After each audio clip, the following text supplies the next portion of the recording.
আমি কৃষ্ণ রূপে নয়ন দিই আজ আমার এই অবস্থা। অল্প বয়সে বড় আমার শ্যামল সে বড় জড়।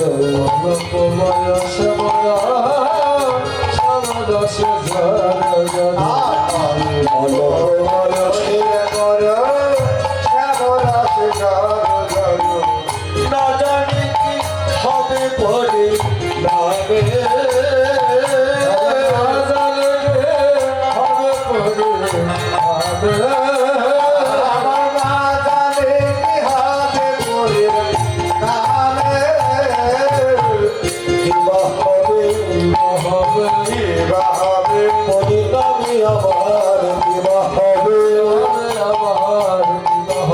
নামে, আমি এই বয়সে এমন হইলাম পরিণামে আমার কিবা হবে। আমার হলাম হরিনামে আমার আমি এই বয়সে হলাম পরিণামে আমার কিবা হবে। না জানি কি হবে মাথায় নিয়ে বহন করতে করতে জীবনের দিন চলে যাবে, আমার পরিণাম আর ভালো যাবে না। ললিতা বলছে রাধে না, এটা সত্য নয়। দুঃখ জীবনে আসে, এটা সত্য, আবার দুঃখ জীবন থেকে চলেও যায়, ওটাও সত্য। তোর জীবনের দুঃখও চলে যাবে, তবে হ্যাঁ যা করবার তা তো করেই ফেলেছিস, যা হওয়ার তা তো হয়েই গেছে। আজ থেকে ওই কৃষ্ণ রূপে তুই আর নয়ন দিবি, সারাদিন কাজকর্ম করবি, আর বাকিটুকু সময় আমাদের সঙ্গ করে কাটিয়ে দিবি, আর রজনীদের নির্ণয় কাটিয়ে দিবি। কৃষ্ণকে আস্তে আস্তে ভুলে যায়, দেখবি তোর দুঃখ বেশি দিন থাকবে না। রাধারানী বলছে ললিতা নারী, সেটা মনে হয় আমার ভাগ্যে আর হবে না। কেন জানিস? সারাদিন কাজকর্ম করে কাটিয়ে দিতে পারি, রজনীতে যখন আমি শয়নে যাই আর আমি কিছুতেই গোবিন্দকে ভুলতে পারি না। যদি নয়ন মধ্যে থাকে, যদি নয়ন মধ্যে থাকে, আমি অন্তরে গোবিন্দ দেখি।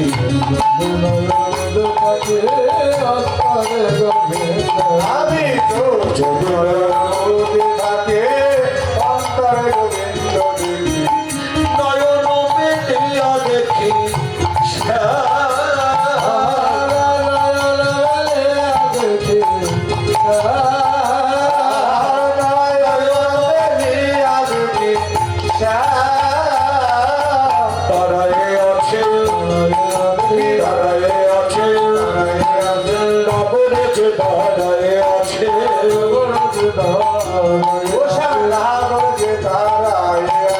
আমার অন্তরে বাহিরে নগর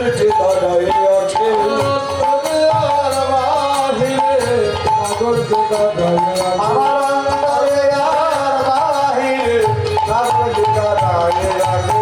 নয়ন মেলিয়া দেখি। এই যে এই বৃন্দাবনে আমি আর থাকবো না। কেন? এই বৃন্দাবনের মধ্যে সমস্ত জায়গায় আমার গোবিন্দ বন্ধুর স্মৃতি জড়িয়ে আছে। এমন কোন জায়গা নেই গোবিন্দ বন্ধুর স্মৃতি নেই, যেদিকে তাকাই শুধু গোবিন্দ বন্ধুর স্মৃতি দেখতে পাই। ললিতারি, এই স্মৃতি আমার সবকিছু গোবিন্দ বন্ধুর কথা তিলে তিলে মনে পড়িয়ে দেয়। এই জন্য মনে মনে ভাবলাম এই বৃন্দাবন ছেড়ে চলে যাব, তাহলে আমি গোবিন্দকে ভুলতে পারবো, কিন্তু তাও যেতে পারলাম না। যদি চলে যাই পথে, যদি চলে যায় পথে, শ্যাম যায় মোর সাথে সাথে। আমি যদি চলে যাই পথে, শ্যাম যায় মোর সাথে সাথে। চরণে চরণ দেখা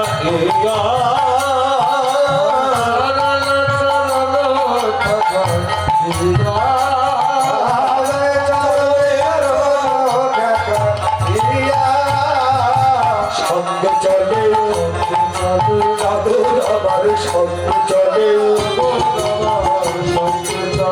চরণে চরণে ঠেকাইয়া নাগর আমার সঙ্গ চলে বলে আমায় ফেলে যেও না রায় আমার ফেলে যেও না রে, তুমি আমায় ফেলে যেও না রায় আমার ফেলে যেও না রে। জগতে তুমি বিনে আমার কেবার আছে আমায় ফেলে যেও না রায় তুমি দিলে আমার কে ভয় আছে, আমায় ফেলে যেও না রে। জগতে তুমি বিনে আর কেবার আছে আমায় ফেলে যেও না রায় আমায় ফেলে যেও না রে, আমায় ফেলে যেও না রে।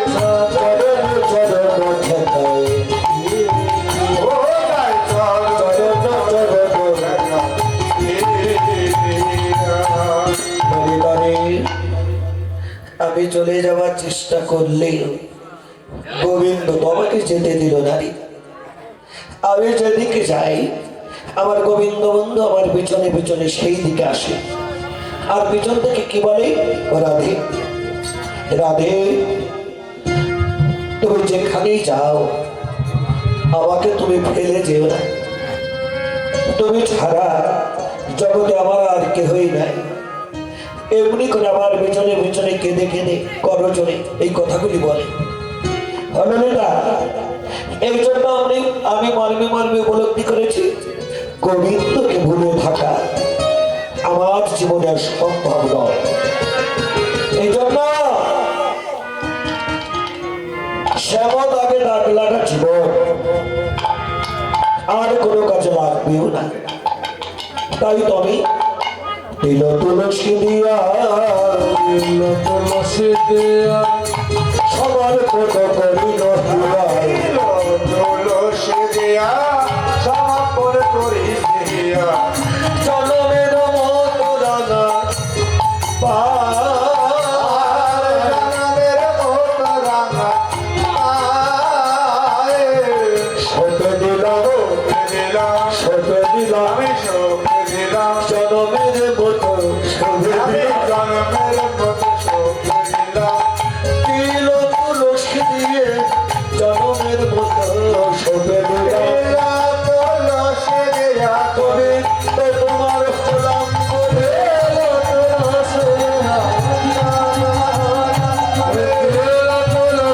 তোমার হলাম বলে একমাত্র গোবিন্দের চরণে যদি মনোপ্রাণ নিবেদন করে গোবিন্দ ছাড়া তোমার কেউ থাকবে না সেই গোবিন্দ যদি আমাকে ভুলে যায় তাহলে আমার গতিটা কি হবে এই জন্য আমি দিল দিয়েছি এই অভাগিনীর কথা যেন দিলে দিলে মনে পড়ে যেন দিলে দিলে মনে পড়ে এই অভাগিনীর কথা যেন দিলে দিলে মনে পড়ে ভাগের কথা যেন দিলে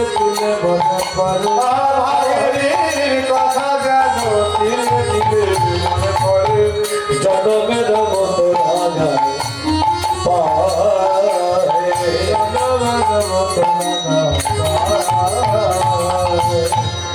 ললিতা বলছে রাধে যা কিছু করেছিস বেশ করেছিস কিন্তু কৃষ্ণ সেবা ছাড়া তুই তো আর কিছু করতে পারবি না কিন্তু যে ঘরে তুই থাকিস ওই ঘরের মধ্যে যে তোর একজন শাশুড়ি আছে আর একজন ননদিনী আছে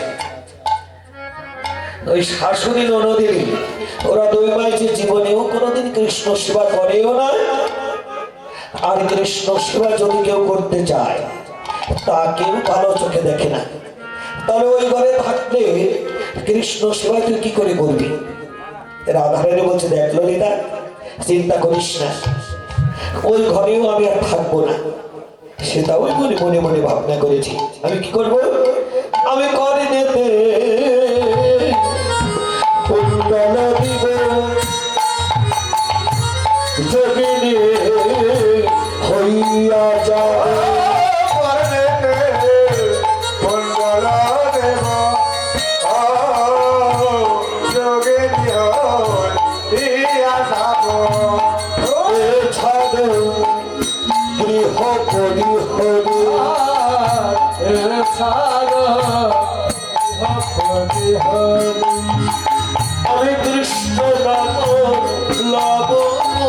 দুঃখে আমার জন্ম যাইবে সুখে কৃষ্ণ নাম লব মুখে জানম যাইবে সুখে যদি কাহে এই বাঞ্ছা করে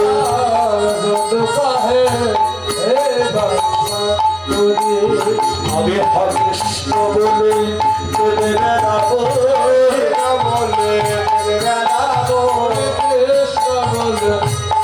বেড়াবো আমি বৃন্দাবনের পথে পথে কৃষ্ণ বলে কৃষ্ণ বলে কৃষ্ণ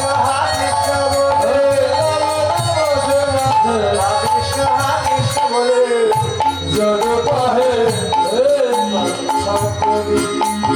সখী সনে রূপের কথা কইতেছিল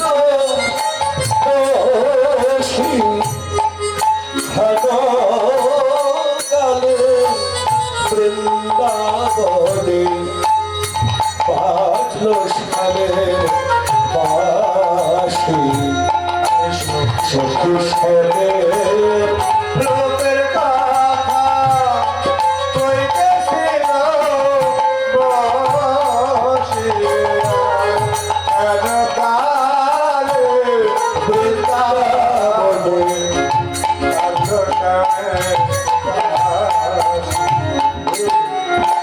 রাধা রাধা রাধা বলে বাজলো শ্যামের বাঁশি রাধা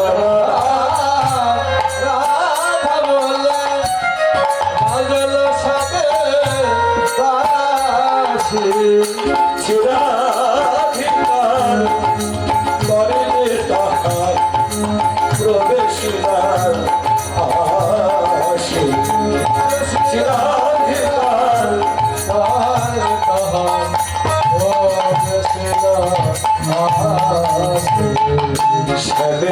বাঁশি বেজে উঠল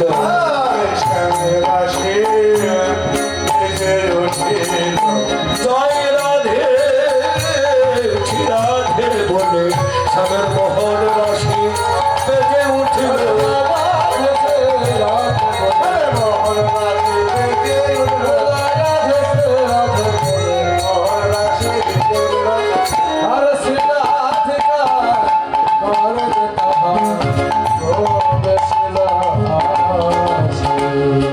আস্তে বলতে বলতে গোবিন্দের বাঁশি বেজে উঠেছে। হাদারানি শোনা মাত্রই কেঁদে কেঁদে বলছে, ও ললিতা, তোরা তো সবাই মিলে কৃষ্ণকে ভুলে থাকতে বললি, আরে ওই সর্বনাশা বাঁশিটা এই অবাগিনীর নাম ধরে ধরে যদি এমন করে বাজে, আমি কি করে ভুলে থাকবো বলতো ললিতা? আরে ওই সর্বনাশা বাঁশি কি এই অভাগিনীর নাম ছাড়া অন্য কারো নাম জানে না? তোরাই বল, ওই সর্বনাশা বাঁশির কারণে আজ আমার জীবনে এত কিছু। এখন আমি কি করে ভুলে থাকবো? ভুলে থাকা তো দূরের কথা, ভুলে থাকা তো দূরের কথা, এই ঘরেই তো আমি আর থাকতে পারবো না। বাঁশি শুনে কি ঘরে থাকা যায়? বাঁশি শুনে কি ঘরে থাকা যায়? বলো না সখী কি করে উপায়? বলো না সখী